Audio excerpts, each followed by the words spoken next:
Ladies and gentlemen, welcome back to the Driveway Engineer. I'm JR. This is Daryl. You guys know Daryl. Everybody knows Daryl. That's Peanut and Coconut over there being a little bit naughty right now. No tech in this video, just a little update on projects.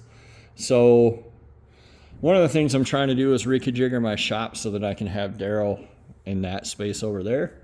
I'm going to have to get some wheel dollies I don't have right now, so I can scoot it over there, so I can work in this area here. My father-in-law put like 1 million outlets on the walls, which I'm so grateful for. But last year and the year before, the first year, I only had a few, those 2 outlets right there. So now I have a full complement of outlets and I can use everything. I don't have to. Anyway, Daryl's future is a little bit up in the air. Do I keep the Holly? Do I keep the 6-liter? Do I keep the 4L80? I don't know. I haven't decided any of that. So Daryl has been stuck in second gear since the day I put the Holly on it. And it's the same 4L80 that worked before. I know there's nothing mechanically wrong with this because it's the same 4L80 you've seen me do 1 million burnouts with. There's something wrong with the Holly. I pulled the plug. I flipped the plug. I haven't checked the pin out of the plug. I'm just irritated with it, and that's why it kind of sat all year. I drove it around town, like as long as you only want to go 35, 40. So I drove it around a little bit, but it just hasn't lived up to its potential. Daryl, you underachiever. But that's a problem for another day. This is the harness that I got for my BHW TDI over there. I haven't decided if I'm going to rework this. They're not terribly hard to rework, and then you can always just like add the power where you need it and ignore everything else. Or if I'm going to find somebody else to do this for me, I'm a big advocate of just like paying somebody else to do this kind of stuff for you and not worrying about it, as long as they have a decent reputation. So we'll see how that goes. Kind of the point of this video is in the spirit of what I tell you guys all the time. It's, Tuesday afternoon. I didn't get a lot done, but I got more done than I had done yesterday. So came out here, pulled the radiator out, pulled the intercooler and plumbing out, and that's where that's at for now. So some of the stuff that's still good. This ran until right here, like it's just knocking and has no oil pressure. So the turbo's good, the pump's good, the intake that I already modified is good. I'm going to sell some of the stuff to guys that care. The serpentine kit. They blow up my PMs. Like I'm going to sell this on my schedule, not yours. So you'll see a post in the appropriate groups when it is for sale, and it'll be for sale, not on sale. I don't really care if I put this shit up on a shelf. I already wrote it off on my taxes when I bought it. So, yeah. I mean, I like to price stuff fair. Sometimes I like to give it away if it's not very valuable, but a lot of this is valuable. So, anyway, there's not a whole lot of work to do to get this out.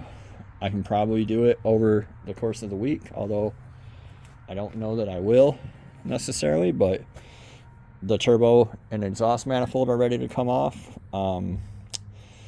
And then the serpentine setup will be ready to come off once I take the grill off.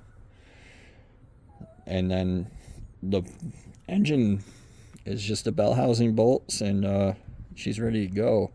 Oh, there's the mounts, but my mounts are super simple. It's just a bolt on a Ford 300 mount. So you can kind of see it down there a little bit. I mean, don't get much simpler than that. So I'm already under the chain fall, which was going to kill me 4 years ago. But yeah, once I get the engine out, I'm going to drop the transmission out in the transfer case. I'm not using those anymore either. Peanut. At that point, I'll be ready to start on the solid axle swap, which by start on the solid axle swap, I mean cut all the IFS off. So, hopefully, and I don't really know how I want to do this yet. I'm kind of thinking about it while I say it. So the changes that are going to come here, that fuel tank is going to go away, and the fuel tank, the rear tank from this, it's going to go in the back. Those springs are going to go in the front. A set of Ford springs is going to go in the back. I might do that first. I don't know. I have to think about it. I should wash the thing though. It's still dirty from my trip. Yeah, we'll see. We'll kind of play it by ear. But 4Runner is definitely going to live on. Daryl's definitely going to live on. Marv is definitely going to live on. I started messing with that. I actually bought an engine that's not a power stroke for that. So, it's kind of back burner. It's not really costing me anything. Dodge. You'll see that fire up very soon. Maybe next week. But yeah, everybody's excited. I hope you guys are excited. I didn't ask how you guys are doing. That was selfish of me. How are you guys doing? Coconut? How are you doing? Peanut? Hey! Peanut! Yeah, you're being naughty. But anyway, I hope you guys are doing good. I'm doing good. Peanut's being naughty. Everybody else is doing good. And this is not going to be a one and done kind of deal. This probably won't be done for 9 or 10 months, but it'll be cooler when it is. So thanks for watching. We'll see you guys next time on the Driveway Engineer.